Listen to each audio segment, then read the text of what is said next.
GNM এক্সামের জন্য biology থেকে ভয় পাচ্ছ? মনে হচ্ছে এই এত বড় সিলেবাস কোথায় থেকে শুরু করব? আবার বিশেষ করে যদি তুমি হও আর্টস ব্যাকগ্রাউন্ড, তাহলে অবশ্যই ভিডিওটি শেষ অবধি দেখো। এই ভিডিওতে আজকে আমি বলবো জীবন বিজ্ঞান পড়বে কিভাবে, কোথায় থেকে শুরু করবে, কিভাবে পড়বে এবং অবশ্যই কত অল্প সময়ে সব থেকে বেশি নম্বর তোলার মতো করে বায়োলজিটাকে রেডি করবে। Welcome to BSSCI nursing and paramedical.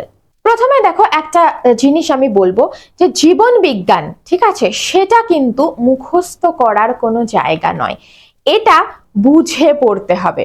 দেখো, জীবন বিজ্ঞান হলো জীবনের বিজ্ঞান, এমন কোনো রকেট সায়েন্স নয় যেটা তুমি আয়ত্তে আনতেই পারবে না। তো ওই জন্য ওই ভয়টা মনের মধ্যে থেকে একদম বের করে দাও যে এটা সায়েন্সের সাবজেক্ট, আমি করতে পারবো না। না, জীবন বিজ্ঞানকে পড়ার জন্য সায়েন্স ব্যাকগ্রাউন্ড হতে হবে, আর্টস ব্যাকগ্রাউন্ড হতে পারে, কমার্স ব্যাকগ্রাউন্ড হতে হবে, এই ধরনের কোনোই যুক্তি খাটবে না।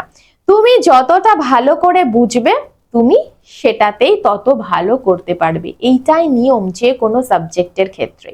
আর জীবন বিজ্ঞানকে যদি তুমি একবার বুঝে বুঝে পড়ে ফেলো না, তাহলে দেখবে তোমার জীবনে পড়া সব থেকে বেশি ইন্টারেস্টিং একটা সাবজেক্ট হলো এই জীবন বিজ্ঞান, এই বায়োলজি, যেখানে তুমি অন্যান্য অর্গানিজমের সাথে তুমি নিজেকে জানতে পারছো, নিজের শরীর সম্বন্ধে জানতে পারছো।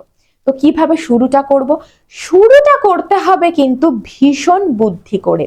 কেমন? দেখো, এখানে আমি একটা বায়োলজির একটা সিলেবাস, পুরো চ্যাপ্টারের নাম আমি খুলে রেখেছি যে এএনএম জিএনএম এক্সামের জন্য বায়োলজিতে ঠিক কোন কোন চ্যাপ্টারগুলো আমাদেরকে পড়তে হয়। কিছু আছে, সব এখানে নেই, কিছু আমি দিয়ে রেখেছি। যেরকম দেখো, প্রথমে যদি আমরা বলি এই যে কোষ, হ্যাঁ, টিস্যু রয়েছে, জেনেটিক্স দেখতে পাচ্ছ। আবার দেখো এদিকে আমরা কি দেখতে পাচ্ছ যে নিউট্রিশন, রেসপিরেশন, শ্বসন, ফটোসিনথেসিস, হ্যাঁ, পরিপাকতন্ত্র, হরমোন, ব্লাড, এই সমস্ত টপিক। আবার দেখো দেখতে পাচ্ছ কি ইকোলজি, পরিবেশ বিদ্যা, এনভায়রনমেন্টাল সায়েন্স। আবার কি রয়েছে দেখো, প্লান্টের বিভিন্ন যে বডি পার্ট। তো এই যে এত রকম টপিক রয়েছে, শুরুটা কোথায় থেকে করবে? এইটাই তো প্রশ্ন। শুরু সবসময় করবে কোথায় থেকে? একদম যেইটা ইজিয়েস্ট। তো ম্যাম, ইজিয়েস্ট কোনটা? সবসময় মনে রাখবে যে শুরু যেখান থেকে হয় সেখান থেকেই শুরু করতে হয়। তো জীবনের শুরু কোথায় থেকে? কোষ থেকে। পড়াশোনা শুরু করবে এই সেল থেকে। দেখতেই পাচ্ছ এখানে একটা খুব সুন্দর পিরামিড করা রয়েছে। তো আমি এটা দেখেই তোমাদেরকে বলবো, দেখো একদম প্রথমে যারা পড়তে চাইছো, সে তুমি সায়েন্স হও, আর্টস হও, যে কোনো ব্যাকগ্রাউন্ডের হও, কোনো অসুবিধে নেই, তুমি পড়াটা শুরু করো বায়োলজিটাকে কোষ থেকে, কারণ কোষটাই তো শুরু। ঠিক আছে, আমরা পড়ি জীবনের গঠনগত কার্যগত একক কোষ, হ্যাঁ, unit of the life, cell. তো সেই কোষ থেকে শুরু করো, কোষ পড়তে পারো। কোষ থেকে শুরু করলে তুমি দেখো ইজি যে চ্যাপ্টার গুলো, সেটা হতে পারে ভিটামিন। ভিটামিন ভীষণ ভীষণ রকম একটা স্কোরিং জায়গা, ভীষণ রকম ইজি একটা পোর্শন, তুমি ভিটামিন পড়তে পারো, তুমি নিউট্রিশনকে পড়তে পারো। ঠিক আছে, তো এই যে টপিকগুলো তুমি সবার প্রথমে তুমি কভার করো। তো এই টপিকগুলো পড়তে পড়তে দেখবে আস্তে আস্তে তোমার একটা সুন্দর কনসেপ্ট বিল্ড আপ হতে শুরু করেছে। এবার এই জায়গাগুলো যখন রেডি হয়ে গেল, তুমি এইবারে এর থেকে আরেকটু কঠিন বলবো না, এর থেকে আরেকটু লেভেল আপ জায়গা, যেরকম তুমি পড়লে, হ্যাঁ, প্লান্ট, অ্যানিমাল, বিভিন্ন ধরনের প্লান্টের যে তোমার বডি পার্টস রয়েছে, মূল, কাণ্ড, পাতা, একদম ছোট্টবেলা থেকে আমরা পড়ছি এই জিনিসগুলো। এই জায়গাটা পড়লে বিভিন্ন অ্যানিমাল, হ্যাঁ, কোনটা মেরুদণ্ডী, কোনটা অমেরুদণ্ডী, হ্যাঁ, কি তাদের ব্যাপার রয়েছে, এই সমস্তগুলো পড়লে। তুমি পড়লে হরমোন, আমাদের সবারই একটা ভালোবাসার জায়গা, হরমোন, ব্লাড, তাই না? এই টপিকগুলো পড়ো। এবার দেখবে এইগুলো যখন তুমি পড়ছো, আস্তে আস্তে রেডি হচ্ছে, ততদিনে তুমি কিন্তু বেশ একটা তোমার মানে বেসিক একটা জায়গা বিল্ড আপ হয়ে যাচ্ছে। তুমি সমস্ত অনেকগুলো জায়গাকে তুমি কিন্তু ইন্টারলিঙ্কড করতে পারছো। এইবার শেষ বেলাতে গিয়ে তুমি কঠিন জায়গাগুলো পড়ো, যেরকম তুমি ফটোসিনথেসিস, বায়োকেমিস্ট্রির পোর্শন, তাই না? ফটোসিনথেসিস পড়তে পারো, রেসপিরেশন পড়তে পারো, হ্যাঁ, জেনেটিক্স।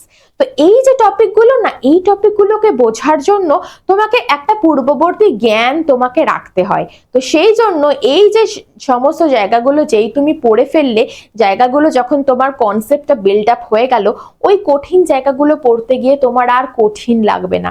তুমি সমস্ত টপিকের মধ্যে সুন্দর একটা যোগ সাযোগ তুমি নিজেই তৈরি করতে পারবে। তো বায়োলজিটাকে পড়তে হবে এই রকম করে, বুঝলে? তো দেখো এখানে আমি বেশ কতগুলো টপিক দিয়ে রেখেছি, যেইগুলো কভার করলেই কিন্তু তুমি অনেক বেশি স্কোর ইজিলি করতে পারবে বায়োলজি থেকেই। যেরকম দেখো সবার প্রথমে রয়েছে কে, আমি বলছি ব্লাড, রক্ত। মোস্ট ইম্পর্টেন্ট টপিক, ভীষণ রকম ইম্পর্টেন্ট। তুমি এনএম জেএনএম এর যে এন্ট্রান্স এক্সামের তুমি পিওয়াইকিউ খোলো, প্রত্যেক বছর তুমি রক্ত থেকে পেয়ে যাবে প্রশ্ন, 2 থেকে 3টে প্রত্যেক বছর পাবে।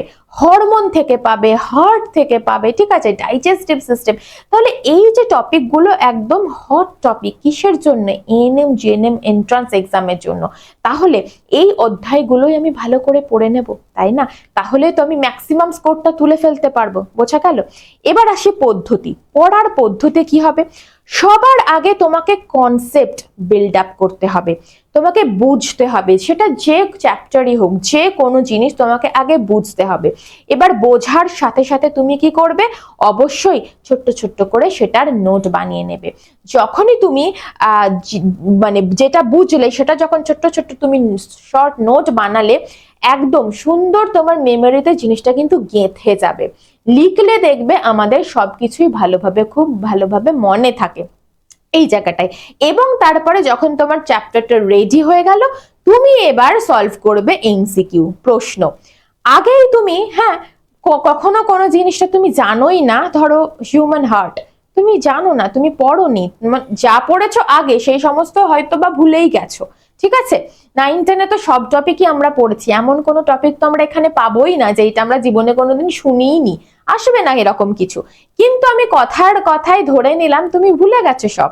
সেখানে তুমি হিউম্যান হার্ট সেই টপিকটা থেকে তুমি ঝাঁপিয়ে পড়লে, একটা প্র্যাকটিস সেট বইয়ের ওপর তুমি এমসিকিউ প্র্যাকটিস করতে শুরু করলে, 50টা এমসিকিউ তুমি সেখান থেকে করলে, দেখা গেল তুমি 10টা করতে পারলে। সেই 10টার মধ্যে থেকেও 5টা তুমি গেস করেছো, 5টা তোমার জানা ছিল। 40টা নেগেটিভ, তুমি নেগেটিভ খেয়ে একবারে কনফিডেন্স লো, তুমি দেখলে বায়োলজি আমার জন্য নয়, এএনএম জিএনএম আমার জন্য নয়, ব্যাস শেষ ওখানে। তাহলে এই যে ভুল পদ্ধতি করা যাবে না, এমসিকিউ আগে করা যাবে না, আগে পড়বে, যে কোনো টপিকের কনসেপ্ট আগে নেবে, তারপরে এমসিকিউ। সব সময় কনসেপ্ট নেবে, রিভিশন করবে, তবে গিয়ে প্র্যাকটিস। কোন বই পড়বো ম্যাম? সব সময় যেটা বলি, আমরা মাধ্যমিক দিয়েছি যে বইটা পড়ে, ক্লাস 9-10 যে বইটা, সেই বইটা আমাদের সব থেকে, আমরা হাতের তালুর মতো করে সেই বইটাকে চিনি, সম্পূর্ণটা আমাদের জানা। তো ওই ক্লাস 9-10 বই পড়বে বায়োলজির জন্য, এর কোনো বিকল্প নেই। তোমরা এনসিইআরটি বইও ফলো করতে পারো, ঠিক আছে, একদম বেস তৈরি করার জন্য, ঠিক আছে? এরপরে তুমি কি করবে, যে যখন তোমার কনসেপ্ট বিল্ড আপ হয়ে গেল, তারপরে তুমি প্র্যাকটিস সেট তুমি নেবে, তুমি প্র্যাকটিস করবে। বোঝাতে পারলাম?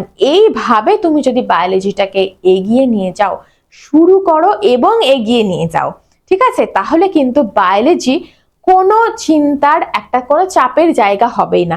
কারণ দেখো, তোমরা ইতিমধ্যেই আমার আগের পূর্ববর্তী ভিডিওগুলো থেকে তোমরা দেখেছো যে এএনএম জিএনএম এন্ট্রান্স এক্সামটা ক্র্যাক করার জন্য, ভালো র্যাঙ্ক করার জন্য বায়োলজি কতটা ইম্পর্টেন্ট। প্রায় 60% নম্বরই কেবলমাত্র বায়োলজি এবং ফিজিক্যাল সায়েন্স থেকে থাকছে, তাই না? 110-15 নম্বরের একটা পরীক্ষা, যেখানে 50 নম্বরের আমার কি করতে হচ্ছে, লাইফ সায়েন্সই পড়তে হচ্ছে। তাহলে সেই জায়গাটা তো আমাকে সবার প্রথমে সেটাকে আমাকে ক্লিয়ার থাকতে হবে যে না, এই জায়গাটা আমার সবার আগে রেডি করতে হবে। কিভাবে শুরুটা করবে আমি বলে দিলাম। এবার দেখো ডায়াগ্রাম, জীবন বিজ্ঞান মানেই হলো ডায়াগ্রাম, ছবি আঁকবে, ছবি দেখবে, ছবি থেকেই গোটা পড়া রেডি হয়ে যাবে।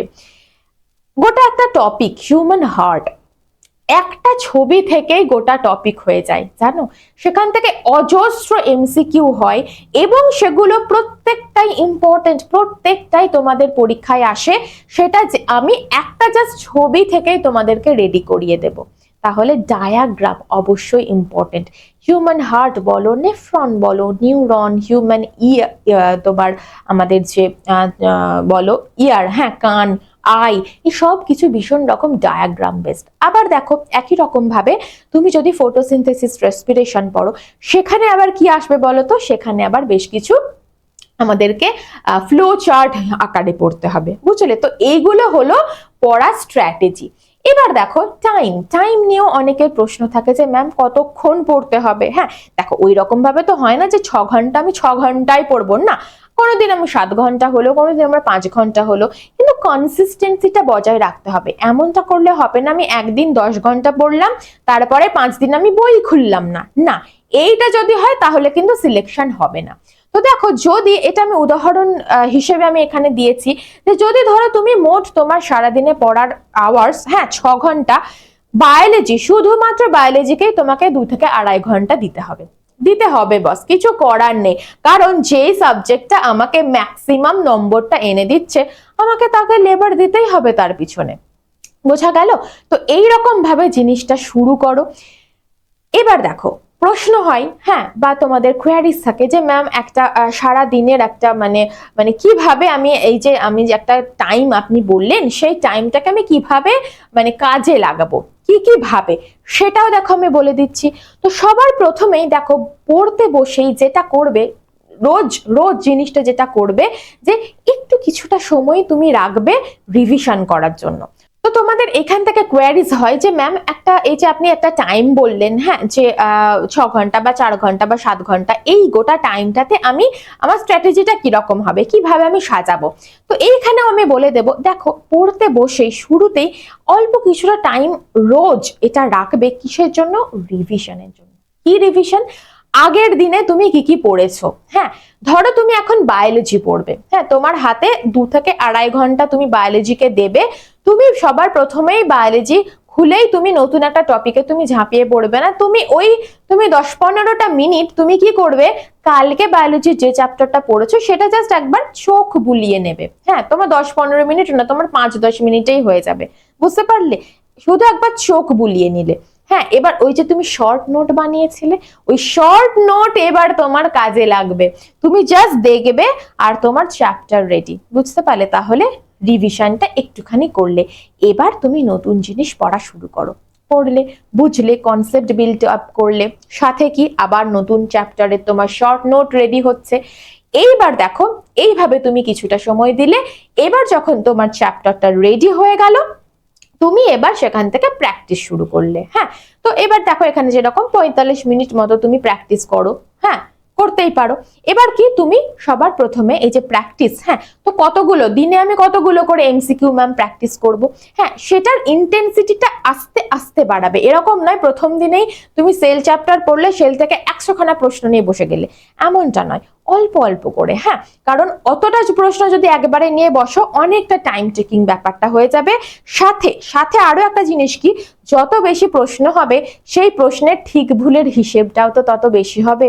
যত বেশি ভুল করবে তত বেশি নেগেটিভ খাবে, তোমাদের এখানে নেগেটিভ রয়েছে তাই না?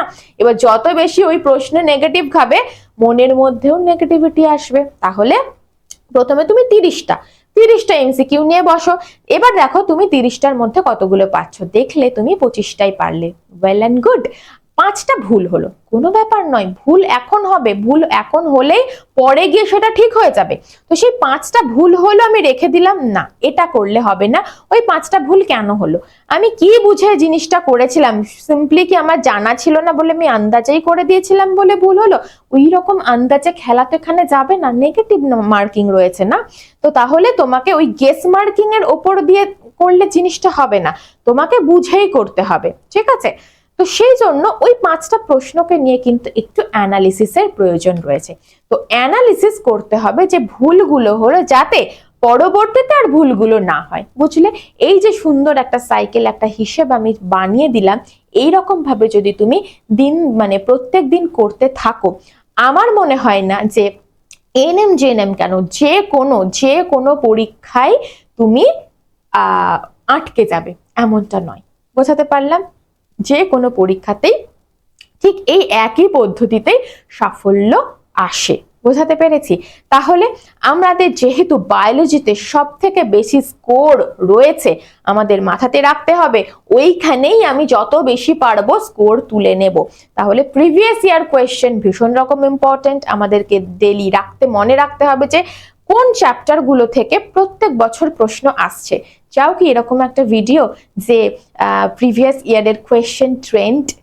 চাও কি? অবশ্যই কমেন্টে জানাবে যে ম্যাম হ্যাঁ এইরকম কিছু একটা দেখান না, যাতে করে বেশ কয়েকটা চ্যাপ্টারের নাম আমরা পেলাম এবং সেখান থেকে আমরা বুঝতে পারবো যে প্রিপারেশনটা কিভাবে নেব। ঠিক আছে, অবশ্যই কমেন্টে জানাবে। এছাড়া দেখো প্র্যাকটিস, মক টেস্ট, নতুন কনসেপ্ট বিল্ডিং, এই রকম ভাবেই তুমি রোজ তুমি জিনিসটা যদি করতে চাও, তুমি যদি কনসিস্টেন্সি রাখো, অবশ্যই সফলতা আসবে, কেউ আটকাতে পারবে না। ওই যে প্রথমেই বলেছি, দেখো এখানেও খুব সুন্দর একটা কথা লেখা আছে, বায়োলজি কঠিন নয়, কঠিন হলো অনিয়মিত পড়াশোনা। যে কোনো সাবজেক্টের জন্য, তুমি ম্যাথ বলো, বাংলা বলো, ইংলিশ বলো, যে কোনো কিছুর জন্যই সাবজেক্ট কঠিন হয় না। আমরা কঠিন কিভাবে বানিয়ে ফেলি সেটাকে, আমরা প্র্যাকটিস না করে, পড়াশোনা না করে। তো কনসিস্টেন্সি ভীষণ রকম ইম্পর্টেন্ট। তো ঠিক আছে, এই ছিল আজকের ভিডিও। আমার মনে হয় তোমাদের যারা ভাবছো বায়োলজি কিভাবে শুরু করব ম্যাম, তাদের জন্য খুব হেল্পফুল হবে। ঠিক আছে, এছাড়া দেখে নাও আমাদের যে চ্যানেল রয়েছে BSSCI নার্সিং অ্যান্ড প্যারামেডিক্যাল, অবশ্যই এটাকে ফলো রেখো। এই রকমই অনেক ভিডিও এখানে আসতে থাকবে। পরবর্তীতে কোয়েশ্চেন নিয়ে আলোচনা আসবে, ছোট টপিক, বড় টপিক, গোটা একটা চ্যাপ্টার নিয়ে আলোচনাও আমি করে দেবো, কোনো চিন্তা নেই। এছাড়া দেখো BSSCI ডিজিটাল লার্নিং অ্যাপ তোমরা দেখতে পাচ্ছ, ইনস্টল করে রাখবে। এই অ্যাপের মধ্যে কিন্তু যে কোনো এক্সামের PYQ থেকে শুরু করে official syllabus, monthly magazine, job alert, হ্যাঁ এক্সাম রিলেটেড বিভিন্ন যে আপডেটস, সবটাই তোমরা এই একটা প্ল্যাটফর্মে কিন্তু পেয়ে যাবে। এছাড়াও আমাদের রয়েছে প্রত্যেকটা এক্সামের জন্য আলাদা আলাদা ডেডিকেটেড ইউটিউব চ্যানেল, দেখে নিতে পারছো। রেলের জন্য আলাদা, ব্যাংকের জন্য আলাদা, যারা অল কম্পিটিটিভ এক্সাম দিতে চাইছো তাদের জন্য আলাদা, নিজেদের প্রেফারেন্স অনুযায়ী এইগুলোকেও ফলো রাখতে পারো। আর যদি মনে হয় এই সেশনটা তোমার জন্য হেল্পফুল হলো, অবশ্যই সাবস্ক্রাইব করে দিও। যদি এখনো না সাবস্ক্রাইব করে থাকো, অবশ্যই সাবস্ক্রাইব করে দেবে এবং একটা লাইক করে দিও। আর এই রকমই পরবর্তীতে আর কোন বিষয় নিয়ে আলোচনা পেতে চাইছো, অবশ্যই কমেন্টে জানাতে ভুলবে না।